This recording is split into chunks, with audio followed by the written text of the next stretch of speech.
somebody takes that seriously and puts a chip on their shoulder. Who is that? It's Dame. So Taylor Rooks doesn't even think he's a superstar. So he might Kyrie's better than Dame, according to Taylor Rooks. He will give it one hell of a try to win the MVP this year. We'll see. I think he's in among the top 4 to 5 candidates in the league. Who else are we He's looking? 14th on the list of NBA favorites to Vegas Insider, below Anthony Davis and Trae Young. Below Anthony Davis. And what's up, guys? Welcome to From the Logo. We're closing in on 150 subscribers. Help us get to that milestone by subscribing today. 150. Ring that bell. Ding. The comment of the week comes from Adrian Trentadui when he said, "I think that we don't need another point guard. Watford proved that he could point forward in Summer League. I think that Hart is more than capable, along with Sharp, who seem to be pretty ball dominant in the videos that we have access to. Dame, Ant, Hart, and Sharp guards, plus Watford in conditional situations, potentially allowing Simons to play off-ball in the second unit. I didn't forget GP3. I just don't think that he is as effective with the ball in his hands. He needs to be disruptive and active with his hands." I like it.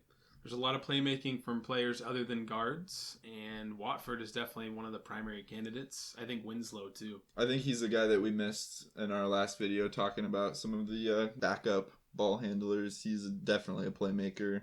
Definitely.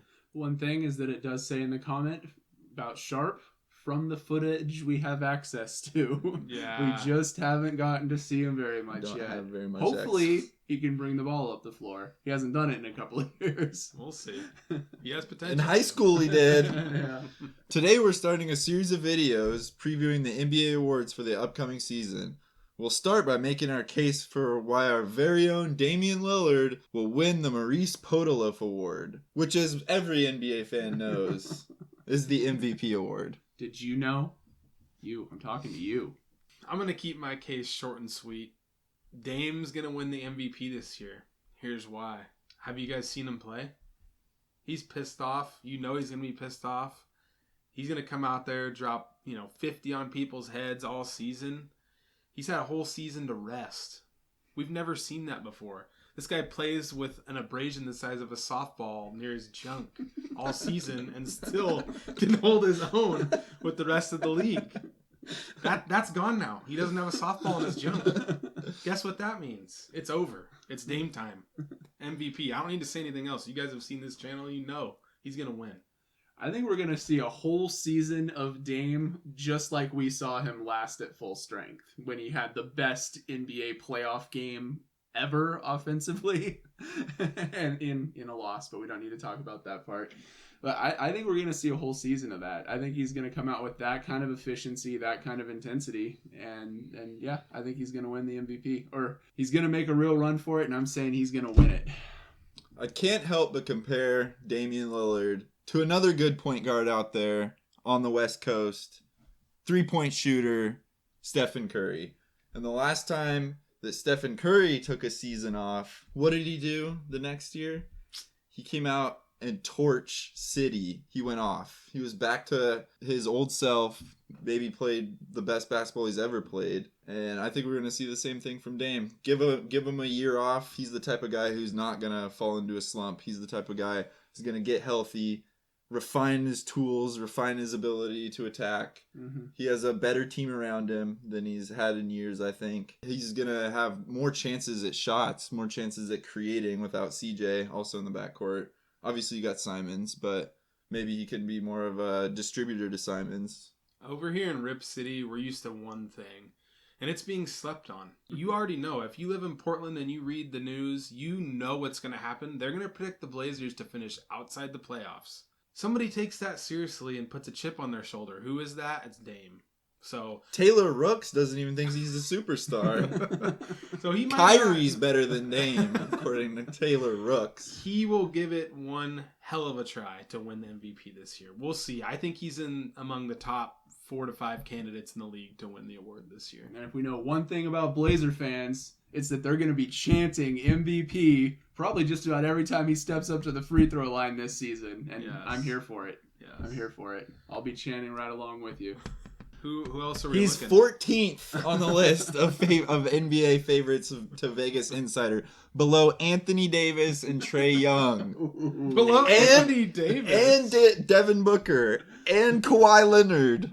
Okay, that's all you need to know. The top 3 odds favorites, according to VegasInsider.com, Luka Doncic, Joel Embiid, and my personal favorite, other than Dame, of course, if something horrible happens to Dame, he's my favorite, Giannis Antetokounmpo. I think voter fatigue stops somebody like Giannis from winning. I don't think it should, but I think it will. Jokic won't win it again. Probably not. He's think number 5 that on this list. There's no way he's going to win it again. I think that the front runner is going to be Embiid. I think he's got the media narrative behind him. Everybody, cares about Embiid's feelings, even when he gets his feelings hurt when he doesn't win MVP every year. I don't understand. Come on, why. man. He's Why you a hater? What more do I need to do? Is what he says. How about play a whole season? Yeah. What if he breaks his face again, dude? Yeah. What's gonna happen then? Is he still the favorite? So I think that he has a good shot to win it. He's a great player, but I also think he has that media narrative. Dame could have a media narrative if he has a great year and his team has success. Team success will decide between those two. Well, I think that team success will decide. I think that if Giannis plays at an extremely high level, they're still going to talk about him a lot. And it seems like Doncic is coming into this season with a ton of momentum. I mean, he's favorite. He's been dropping like 60 in Euroball, and I mean, he's got a lot of excitement behind him. True. I really like Doncic. I think he has a lot of stuff to learn. Don't let him start smiling. Then you're in trouble. I just think he has a lot to learn in terms of like leadership on a team and stuff. But yeah, it's going to come down to team success. I mean, if the Mavs look like they're going to make a serious run for it on Doncic's back, then yeah, he's going to have a ton of momentum. But he'll win it if that happens. I think that's going to happen right here in Rip City with Damian Lillard. Like you've talked about with Doncic, the team around him is pretty unflattering. So if they do have any kind of success, I could see him being a favorite just because he's going to have to average a triple-double basically. The big 3 is Doncic, Christian Wood, and Spencer Dinwiddie. Can we just talk about that? We don't need to, actually. Who do you guys think is going to win the NBA MVP award, better known as the Maurice Podoloff Award? Comment below. Let us know. Thanks for watching. From the logo. Bye.